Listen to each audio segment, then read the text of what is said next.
हरे कृष्णा। आज वैशाख मास की शुक्ल द्वादशी, शुक्ल पक्ष की ये विशेष द्वादशी है जिसे रुक्मिणी एकादशी के रूप में कहा जाता है। तो ये रुक्मिणी द्वादशी, ये विशेष जो रुक्मिणी देवी है उनका प्राकट्य का दिन है, उनका जन्मदिन है।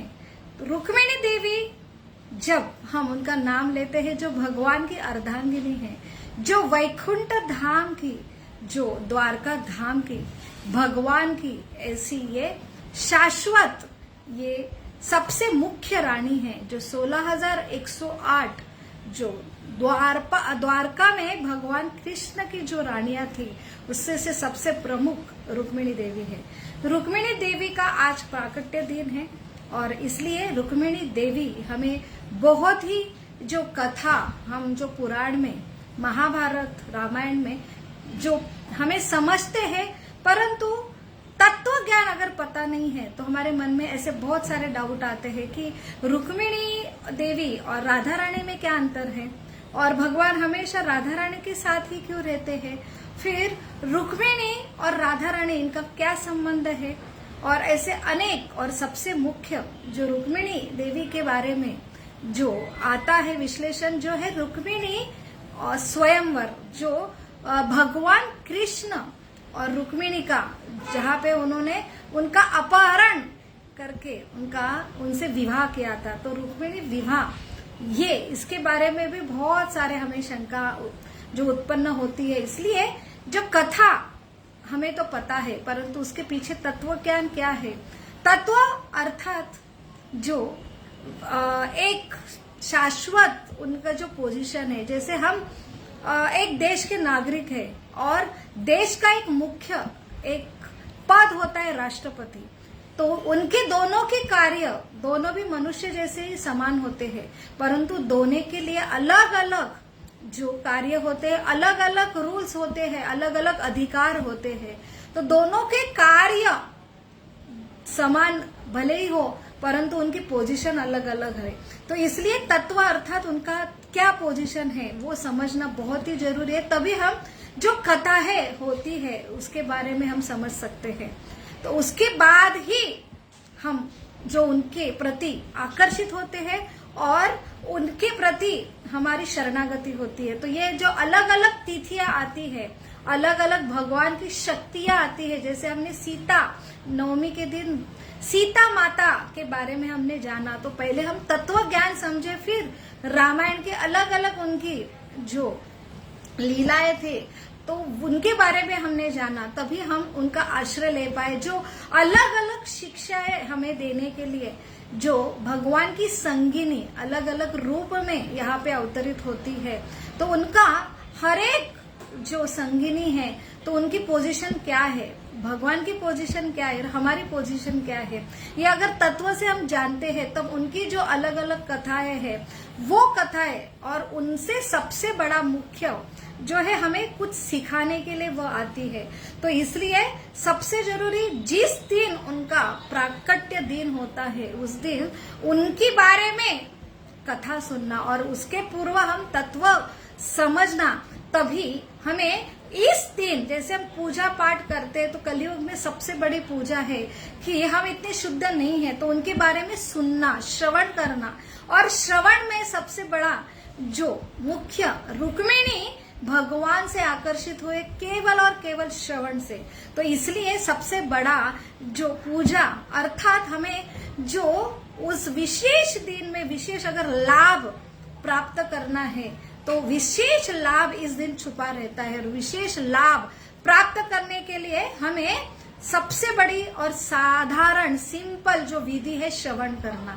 और श्रवण करने के लिए कथा तो है, परंतु कथा के पूर्व अगर हम उनका सिद्धांत समझ लेते हैं तब जाके वो कथा वो बहुत ही आकर्षित होती है हृदय के लिए। वो जो सबसे बड़ा हमें हृदय के लिए एक ठंडक देती है और सबसे जरूरी हमें शुद्ध करती है हृदय, और तभी हम ऐसे उनके गुण हमारे अंदर धारण करते हैं। तो जो हम उतने हम विश्वास से सुनेंगे, शरणागति से सुनेंगे, तो उनके जो गुण है, दिव्य गुण है, वो हमें प्राप्त होते। तो जीवन, मनुष्य जीवन का जो लक्ष्य है कि हमें गुणों से हमको ऊपर उठाने के लिए अलग अलग तिथियां आती है। तो ये गुण अलग अलग तिथियों में छुपे रहते हैं, बस मात्र उसके लिए श्रद्धा विश्वास चाहिए, और वो भी एक रस हमें प्राप्त होता है। तो हमें आनंद के साथ हमारा सबसे बड़ी हमारी वृद्धि होती, गुणों की वृद्धि होती, हमारा विकास होता है। यही एक सबसे बड़ा हमारे संस्कृति, वैदिक संस्कृति का ये प्रयोजन है। तो इसलिए आज रुक्मिणी द्वादशी के उपलक्ष्य पर, रुक्मिणी कौन है, उनका भगवान का क्या संबंध है और उनका और हमारा क्या संबंध है, और उनके अलग अलग जो लीलाएं हुए उनसे हमें क्या शिक्षा प्राप्त होती है, ये हम आज जानने की कोशिश करेंगे। और तत्पूर्व हमें जो अधिकृत ऐसे जो गुरु शिष्य प्रमाणित ऐसे व्यास मुनि द्वारा जो सारे भागवत ऐसे ग्रंथ से हमें शिक्षा लेना है, इसलिए प्रथम गुरु से रुक्मिणी देवी और जो भगवान कृष्ण है उनकी याचना हम करते हुए हमारा आज का ये विशेष रुक्मिणी द्वादशी, जो रुक्मिणी के द्वारा हमें अलग अलग क्या शिक्षा प्राप्त होती है, इसके बारे में आज हम चर्चा करना प्रारंभ करेंगे। ओम अज्ञानतिमिरान्धस्य ज्ञानाञ्जनशलाकया चक्षुरुन्मीलितं येन तस्मै श्री गुरवे नमः। नमो ओम विष्णुपदाय कृष्णपृष्ठाय भूतले श्रीमते भक्तिवेदांत स्वामी नीति नामिने। नमस्ते सरस्वती देवे गौरवाणी प्रचारिणे निर्विशेष शून्यवादी पाश्चात्य देश तारिणे। वाञ्छाकल्पतरुभ्यश्च कृपा सिन्धुभ्य एव च पतितानां पावनेभ्यो वैष्णवेभ्यो नमो नमः। जय श्री कृष्ण चैतन्य प्रभो नित्यानंद, श्री अद्वैत गदाधर शिवासादि गौर भक्तवृंद। हरे कृष्णा कृष्णा कृष्णा हरे हरे, हरे राम राम राम हरे हरे। मूकं करोति वाचालं पंगुं लंघते गिरिं यत्कृपा तमहं वन्दे श्रीगुरु दीनतारिणं परमानंद माधवम श्री चैतन्यम ईश्वरम। हरे कृष्णा। तो आज रुक्मिणी द्वादशी है और सबसे जो आज का ऐसा पवित्र दिन है, तो जहाँ पे रुक्मिणी देवी जो भगवान की ऐसी लादिनी शक्ति का एक विस्तार है, तो ये समझना बहुत ही ऐसा, शास्त्र में दो विभाग होते हैं, एक श्रुति और एक स्मृति। श्रुति अर्थात जहाँ पे तत्व, जो उनकी पोजीशन, जो हमारी पोजीशन, हमारा संबंध भगवान से क्या है, अलग अलग शक्तियों से क्या है, वो संबंध ज्ञान जो हमें प्राप्त होता है, तभी वो जीवन में कैसे उतारना, इसलिए भगवान खुद अपने अलग अलग शक्तियां लेके यहाँ पे जो अवतरित होते हैं और वो लीला अलग अलग संपन्न करते, वो अलग अलग कथा के रूप में, पुराणों के रूप में हमें प्राप्त होता है, जो स्मृति कहलाती है।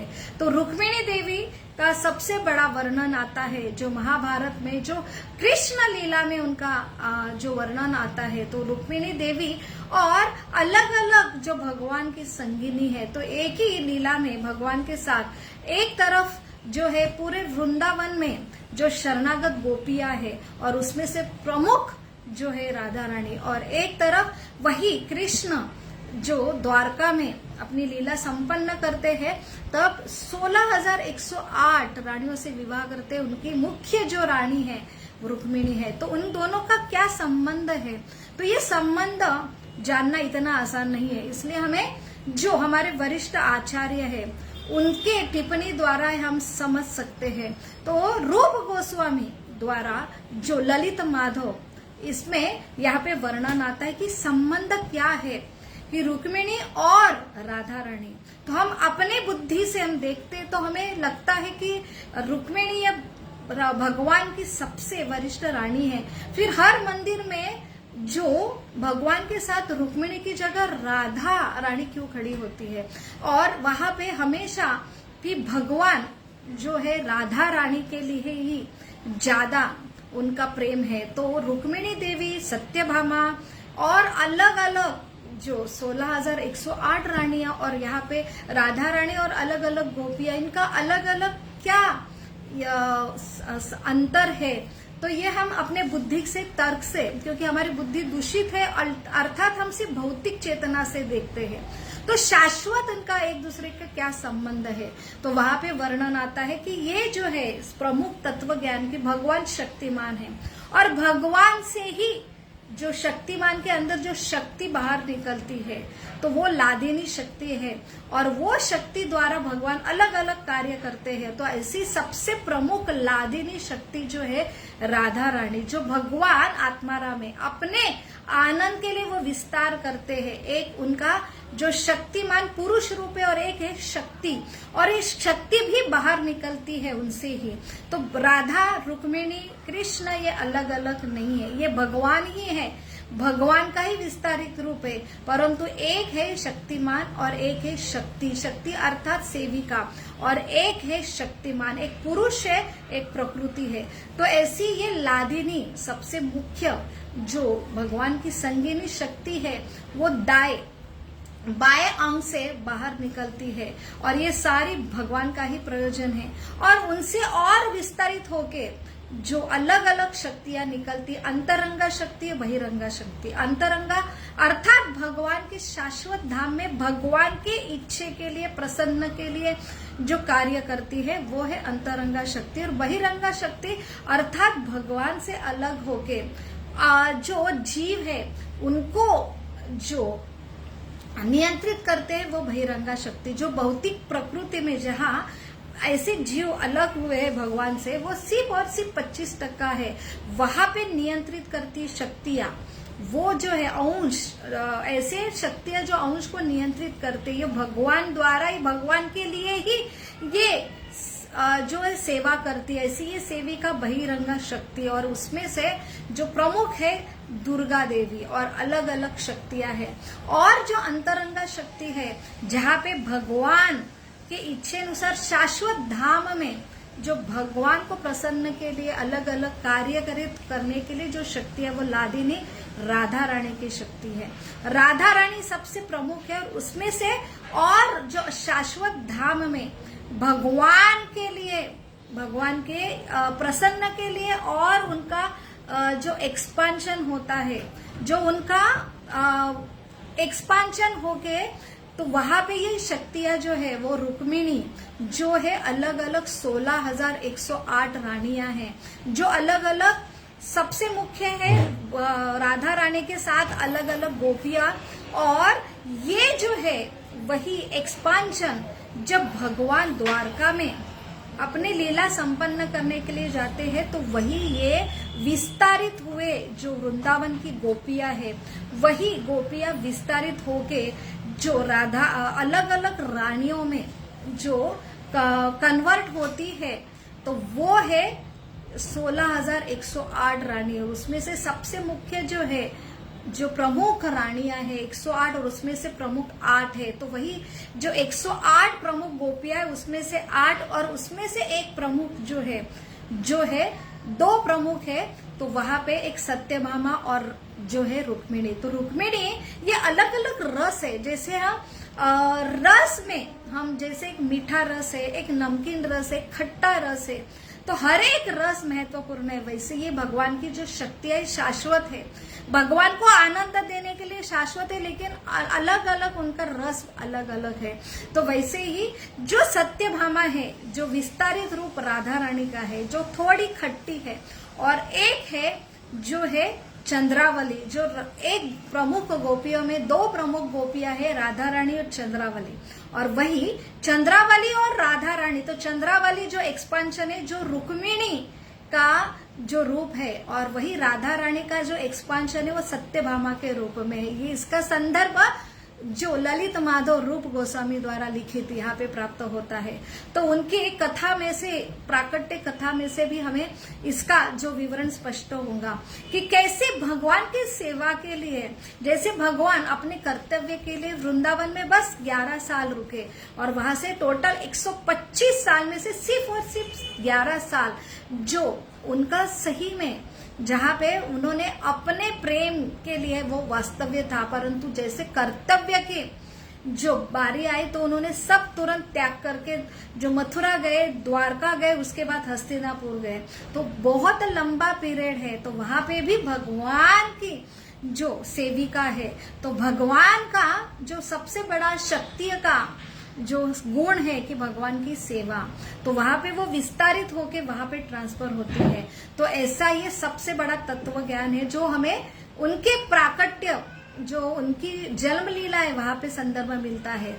तो ये प्रमुख जो राधा रानी और चंद्रावली, ये दोनों भी जो शाश्वत भगवान की जो लादिनी शक्तियां है, और उनके जो माता पिता है, तो राधा रानी के माता पिता जो है ऋषभानु और कीर्तिदा, और चंद्रावली के माता पिता है चंद्रभानु।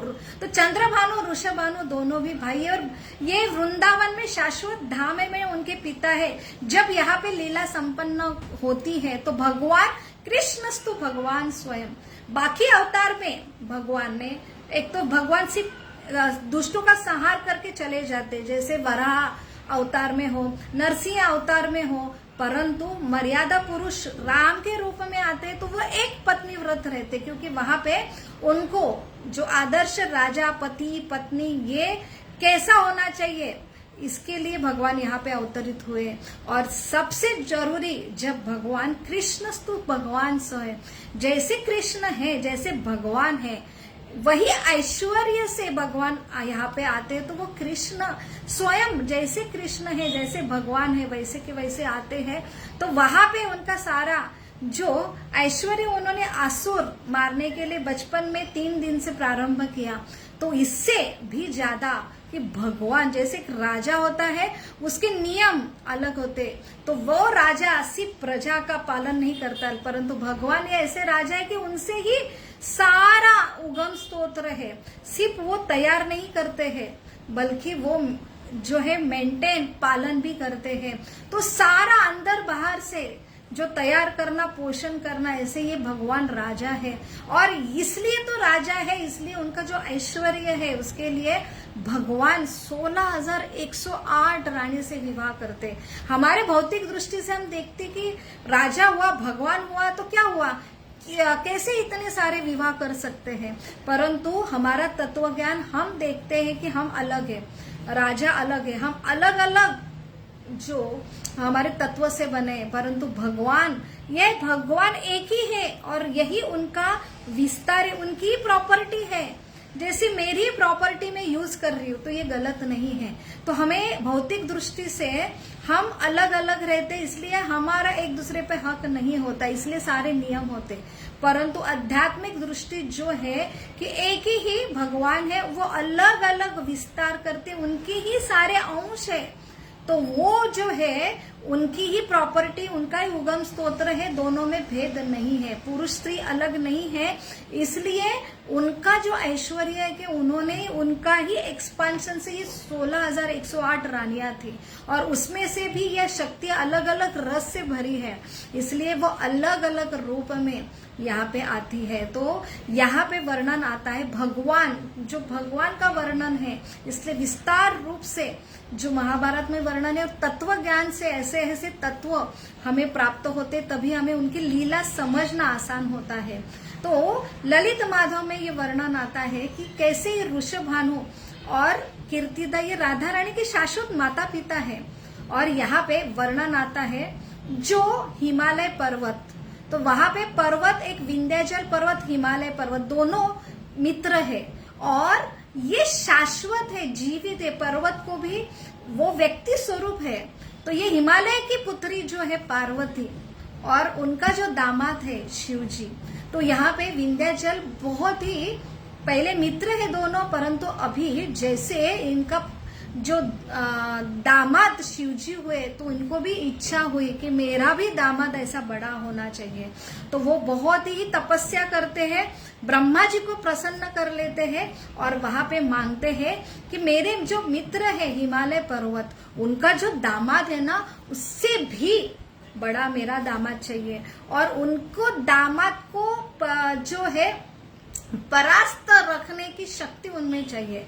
ब्रह्मा जी तुरंत तथास्तु कह देते हैं, परंतु बाद में उनको समझता है कि शिव जी वो महादेव है, उनको परास्त करने की शक्ति किसमें है? एक ही जो है शिव जी के भी जो उगम स्तोत्र है भगवान कृष्ण, वो ही उनको परास्त कर सकते हैं।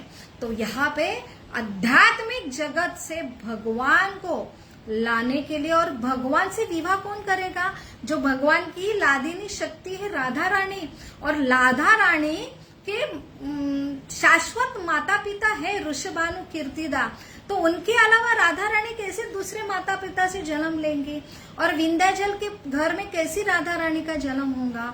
तो इसलिए बहुत ही विविधा में गिर गए ब्रह्मा जी, और ब्रह्मा जी को ये देख के जो राधा रानी उनके सामने प्रकट हुई और उन्होंने अपनी व्यथा सुनाई कि मेरे हाथ से ऐसा ऐसा हो गया, और राधा रानी तुरंत, वो सबकी ममता है, माता है, और इसलिए तो उन्होंने जाना ब्रह्मा जी उनके पुत्र की क्या हुआ है, क्यों चिंतित है, और उनका हल भी उनके पास था।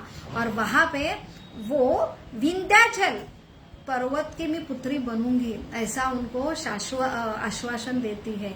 तो वहां पे जैसे एडवांस टेक्नोलॉजी की संकर्षण, जैसे बलराम जी का जन्म हुआ, जो देव की गर्भवती हुई, परंतु कंस के वजह से उनको गर्भ में उनका ट्रांसप्लांट हुआ। जैसे हम ऑर्गन ट्रांसप्लांट करते तो गर्भ में उपस्थित होकर गर्भ ट्रांसप्लांट अर्थात ट्रांसफर होना, ये बहुत बड़ी टेक्नोलॉजी है।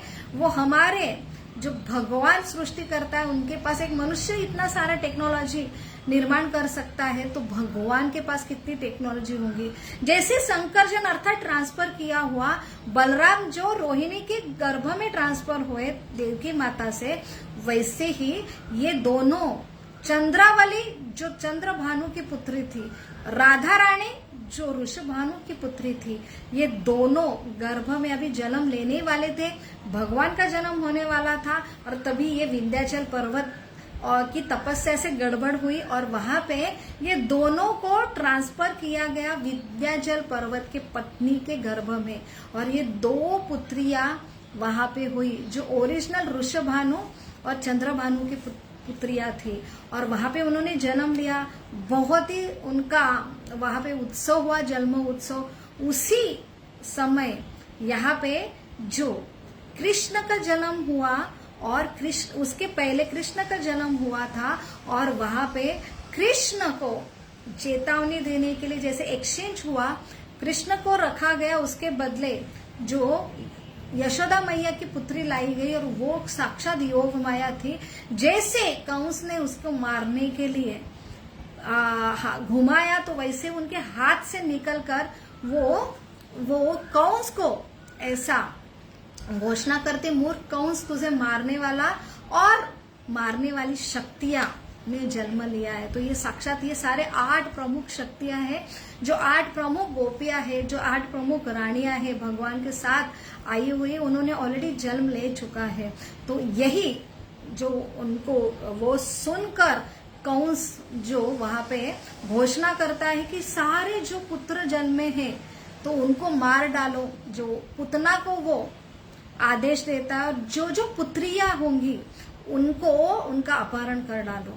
तो यहाँ पे विंध्याचल पर्वत के घर में, विंध्याचल के घर में 2 पुत्रियों ने जन्म लिया था, और वहां से पुतना वो दोनों पुत्रियों को उठा लेती है, और जैसे उठा लेती है विंध्याचल पर्वत के पास वो राजा थे, उनके साथ इतने सारे ब्राह्मण थे, उनके पास यज्ञ चल रहा था ये जन्म उत्सव के समय।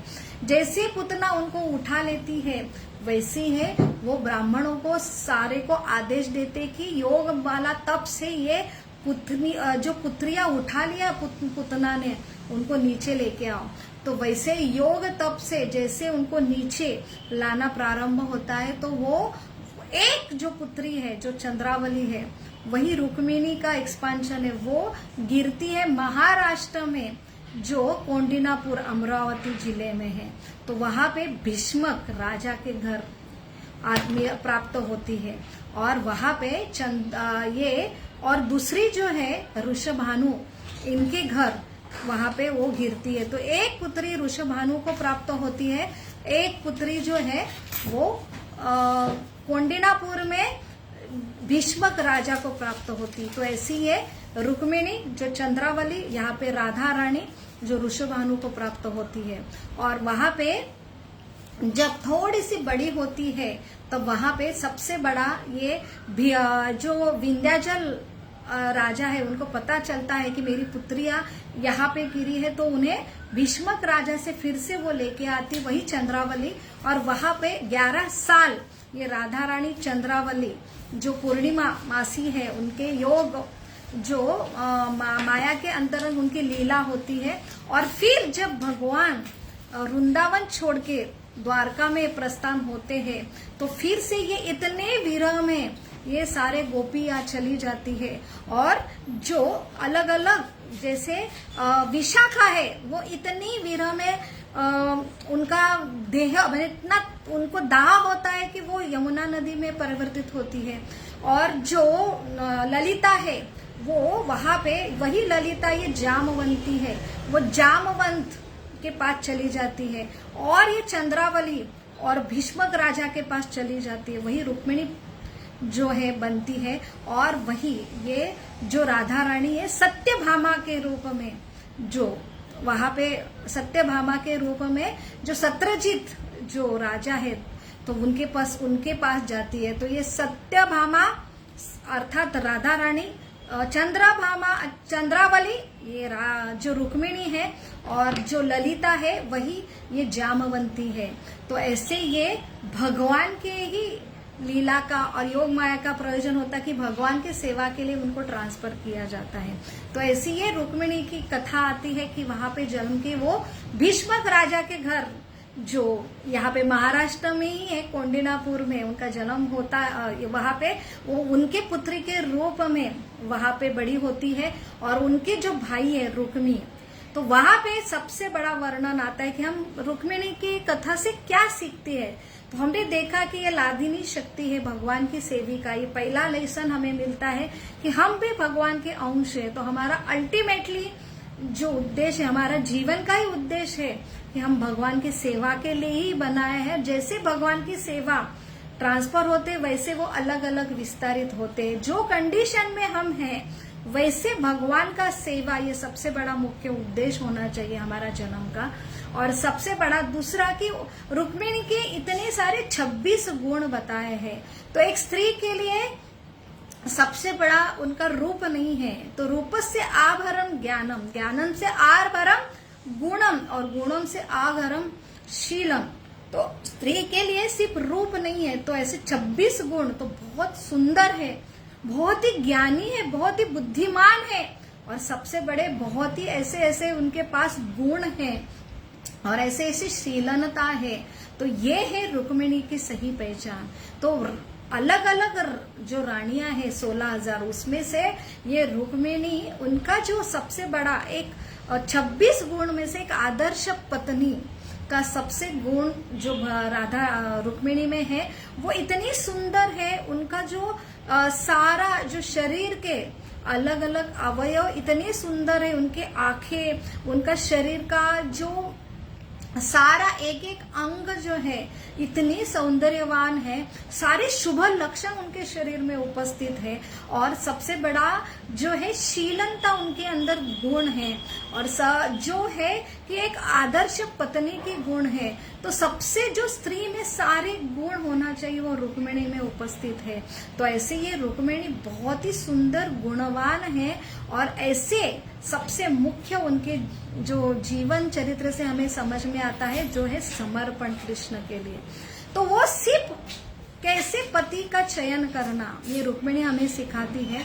तो रुक्मिणी स्वयंवर की जो कथा आती है, वो एक जो यौवन जो युवती है उनको जो है विवाह के पहले ऐसे रुक्मिणी स्वयंवर की कथा सुनना ये बहुत ही शुभ माना जाता है। और उससे हम सिखाते हैं कि हमें एक भौतिक रूप से देखते हैं तो लव मैरिज था, और खुद एक लड़की एक अपना पति चयन करती है और पति को एक ऐसा प्रेम पत्र भेजती है, तो ये सबसे बड़ा हम अगर आज हमारा जो युग चल रहा है वहां पे अरेंज मैरिज की जगह लव मैरिज को प्राधान्य दिए जाते। एक स्त्री है, उसे हक है, परंतु वो हक का उपयोग कैसे करना चाहिए और सबसे बड़े चयन कैसा करना चाहिए पति का, तो ये रुक्मिणी हमें कि इसके लिए हम लव मैरिज को प्राधान्य दें, ये उससे मैसेज नहीं मिलता है।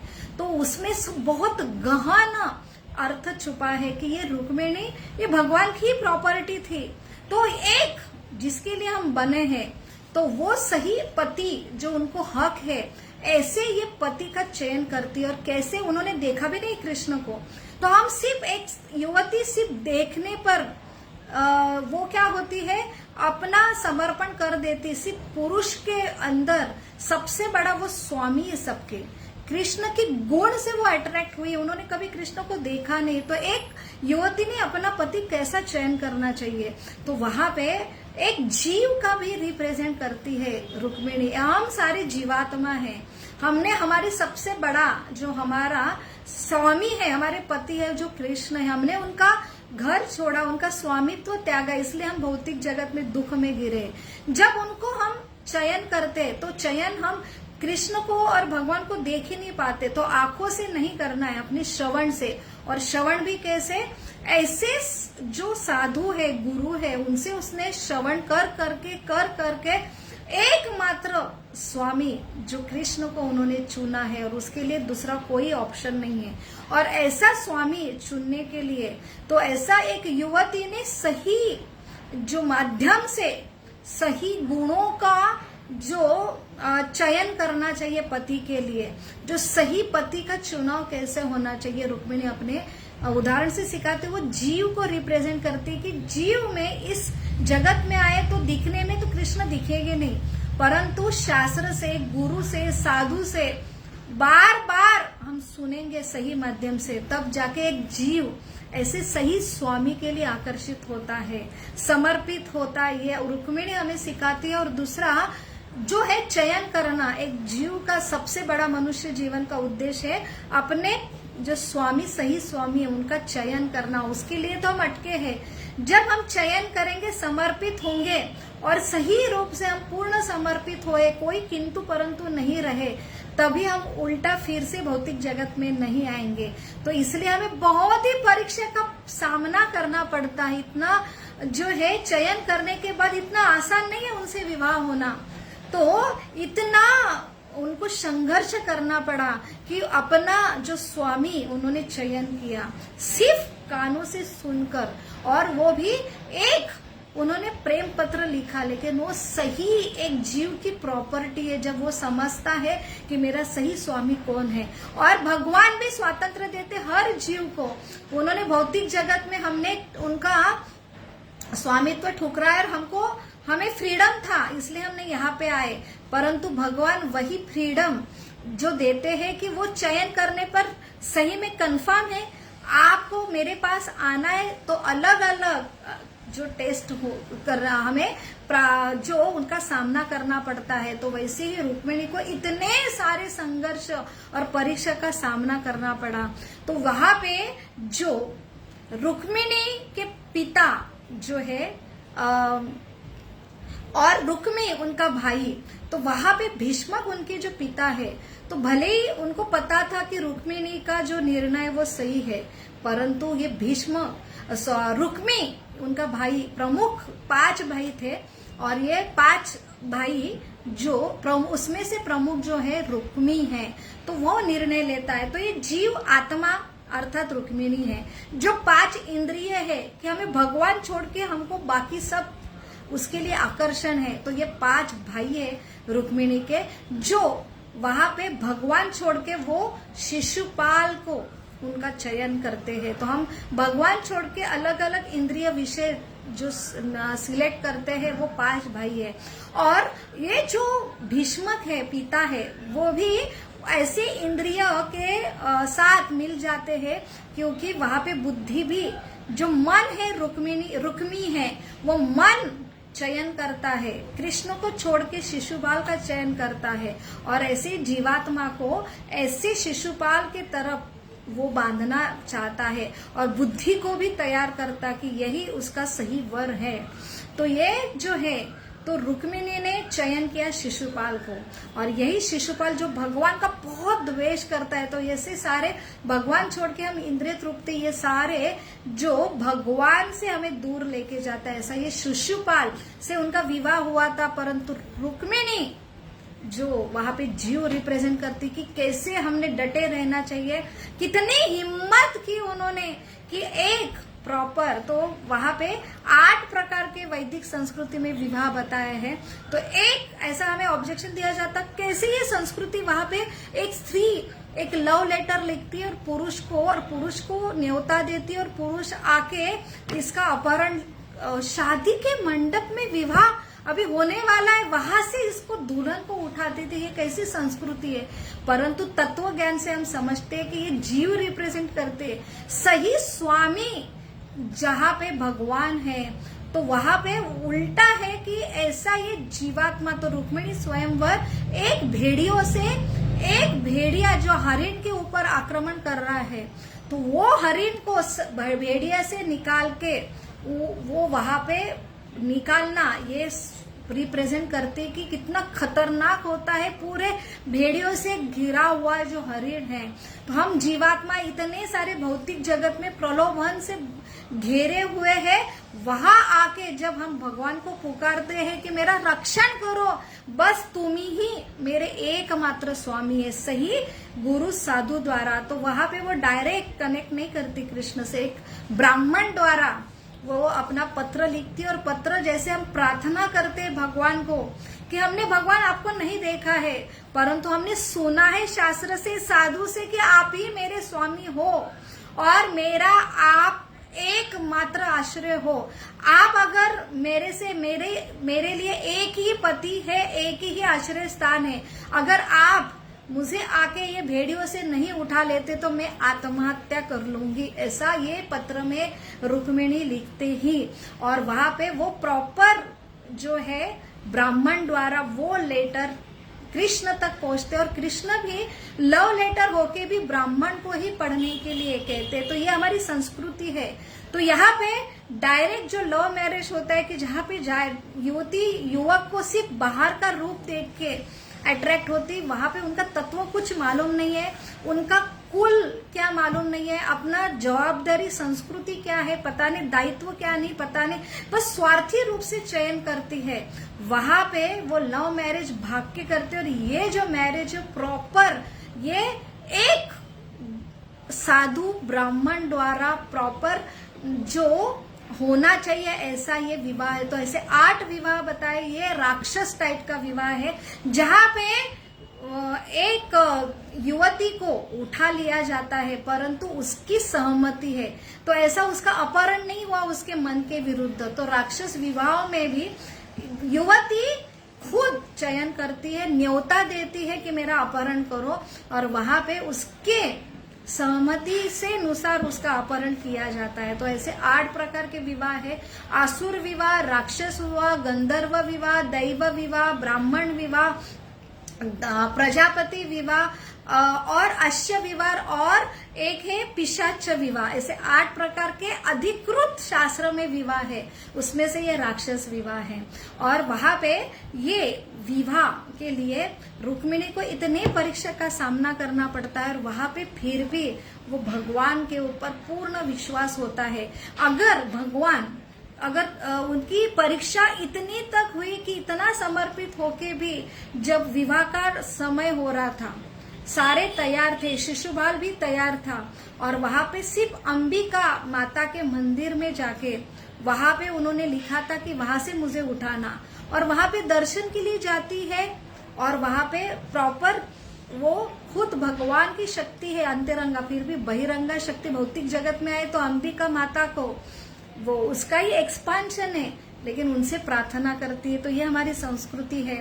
वहां पे वो पूरी समर्पित होते, कुल देवत को प्रार्थना करती है, और फिर देरी होती, भगवान नहीं दिखते हैं, तो वहां पे वो वो परीक्षा का घड़ी है एक जीव के लिए। भले भगवान को चयन किया, लेकिन परंतु हर समय परीक्षा उसे देनी है शुद्धता के लिए। और वहां पे आखिरी क्षण में जब निकलती है तो एक जो आखिरी क्षण में भगवान यहाँ पे एक इतने स्पीडली आते हैं, उनको सारे शिशुपाल, सारे जरासंध, सारे ये जो भेड़िया की फौज वहां उपस्थित है, वहां से एक हरिण को कैसे चपलता से उठाए वैसे भगवान उठा के लेके जाते हैं। फिर होता है कि रुक्मी उनका पीछा करता है एक भाई, लेकिन वो शत्रु है, और फिर भी उनका घमासान युद्ध होता है। लेकिन एक स्त्री कि वो अपने भाई के लिए भगवान से प्रार्थना करते और उनके लिए प्राण मांगते कि उनका प्राण का रक्षण हो। तो ऐसी एक स्त्री की आइडियल गुण यहाँ पे रुक्मिणी हमें सिखाती है। और जहाँ पे द्वारका नगरी में जाती है तो प्रमुख रानी है अलग अलग, सत्यभामा खुद राधा रानी, उनका जो रस अलग है। तो वहां पे जो भगवान भी, जो कृष्णस्तु भगवान स्वयं क्यों है, क्योंकि भगवान ही अपना विस्तार करते 16,108 रानियों को वो कैसे संभालते कि उन्होंने खुद 16,108 रूप में उनको जो प्रकाश विस्तार है कि हुबेहूब भगवान जैसे देखने वाले जो भगवान है उनको उनके साथ, क्योंकि दो पत्नियां एक साथ नहीं रह सकती है, परंतु यहाँ पे 16,108 रानियां इतने खुशी से रह रहे थे कि सब में कि उनके साथ हर वक्त भगवान उपस्थित थे, क्योंकि भगवान है इसलिए कृष्णस्तु भगवान है, वही कर सकते हैं और वही उनका ऐश्वर्य है। तो वहां पे सत्यभामा और रुक्मिणी का जो लीला आती है, सत्यभामा का मूड अलग है, रुक्मिणी का मूड अलग है। तो वहां पे सत्यभामा के लिए जैसे भौमासुर से युद्ध करके जब भगवान लौटते तो आते आते स्वर्ग से पूर्ण पारिजात वृक्ष, ऐसा दिव्य वृक्ष सत्यभामा के वो लेके आते। सत्यभामा थोड़ी गर्वित महसूस करती है कि सबसे मुख्य रानी मैं हूँ। तो वहां पे उनका गर्वहरण करने के लिए नारद मुनि आते हैं और उनको दिखाते कि आपसे भी ज्यादा है ना प्रिय रुक्मिणी है भगवान को। और वहां पे एक लीला होती कि वो वहां पे नारद मुनि उनको कृष्ण को दान में मांग लेते हैं और फिर भगवान को लेके जाते। तो भगवान को वापस लाने के लिए एक तुला होती है और तुला में सारे जो ऐश्वर्य है, तो यहाँ पे सत्यभामा का मूड अलग है, वो पूरे रत्न सोना लेके भगवान को मांगती है कि मेरे पास सब कुछ है, मैं भगवान को वापस ले लूंगी। लेकिन सारा 16,108 रानियों का ज्वेलरी, पूरा द्वारका का ऐश्वर्य एक तराजू में और भगवान एक तराजू से, लेकिन भगवान मापे नहीं जाते हैं। और वहां पे रुक्मिणी वहां पे आती है सिंपल सा, तो भगवान किससे जीते जाते ये उनके लीला से समझते, बस इतनी सिंपल है रुक्मिणी। तो वहां पे सिंपल एक तुलसी का पत्ता वो वहां पे रखती है तराजू पे और तुरंत भगवान जो है मापे जाते हैं। तो भगवान पत्रम पुष्पम फलम, तो ये हमें मैसेज देती कि भगवान बहुत ही सिंपल सरलता से जीते जाते, वो है रुक्मिणी के अंदर गुण। तो इतनी सरल रुक्मिणी है और इसलिए उनके आगे के लीला में भी ऐसा विवरण आता है कि कैसे वो ऐश्वर्य लक्ष्मी का ही रूप है। और वहां पे सुदामा को जब भगवान पोहे लेते हैं एक मुट्ठी के बाद दूसरी मुट्ठी, तब वो रोकती कि पूरा ऐश्वर्य आपने दे दिया। तो भगवान कि पूरा ऐश्वर्य जो है रुक्मिणी है वो वहां पे हमें समझ में आता है, वो कितनी समर्पित है, पति जहां देते हैं वहां पे चली जाती है। और तीसरी लीला में जब आखिरी में बड़े बच्चे प्रद्युम्न बड़ा हो गया है और इतना परीक्षा का जो उनका सिलसिला है वो जारी हो रहा है कि एक बार ऐसी चामर जो लगा, चामर की सेवा कर रही थी भगवान कृष्ण की, और वहां पे भगवान कृष्ण की सेवा में वो इतनी तत्पर थी और भगवान वहां छेड़ते हैं उनको कि कैसे तुम एक राजा की पुत्री थी और एक राजपुत्री के लिए जो शिशुपाल, ये राजपुत्र, ये सही तुम्हारा वर चुना था। और कहा मैं ग्वाल बाल ठहरा और उसके पास इतनी सारी रानियां है, तुम्हें देखने के लिए भी मुझे समय नहीं है। तो आपको नहीं लगता कि आपका चयन गलत था? तो वो सुन के ही ये ऐसी शरणागत जो उनके पास सबसे बड़ा कहना है लज्जा, और ये इतनी सिंपल थी कि वो तुरंत वहां पे जो है बेहोश हो जाती है, वहां पे वो प्राणहीन हो जाती है। तो एक सेकंड के लिए भी सुन भी नहीं पाती कि मैं भगवान से अलग हूँ। ऐसे ये भगवान की शक्ति है, वो भगवान के बगैर नहीं रह सकती। और जहाँ भगवान की सेवा है वहां पे जो है उनका सबसे बड़ा समर्पण है, सिंप्लिसिटी। बहुत ही सुंदर गुणों द्वारा रुक्मिणी है, सबसे बड़ा गुण है कि श्रवण से ही गुणों के द्वारा वो चयन करती है और अपने उदाहरण से सिखाती कि परीक्षा जब हम सही जो चयन करते अपने पति का, तो श्रृंखला हमें परीक्षा की देना ही है, आखिरी दम तक देना है, परंतु फिर भी हमारे सही स्वामी के समर्पित के लिए हमने डटे रहना चाहिए। हरे कृष्णा कृष्ण कृष्ण हरे हरे, हरे राम राम राम हरे हरे। तो आज रुक्मिणी द्वादशी है, तो रुक्मिणी जो देवी है उनसे प्रार्थना करेंगे, उनका जो समर्पण है भगवान के प्रति और जो है उनका जो डिटर्मिनेशन, वो हमें कुछ अंश तक उनकी सिंप्लिसिटी हमारे अंदर आए, इसलिए हमने उनसे प्रार्थना करनी चाहिए। आप सभी को रुक्मिणी द्वादशी के लाख लाख शुभकामनाएं। हरे कृष्णा।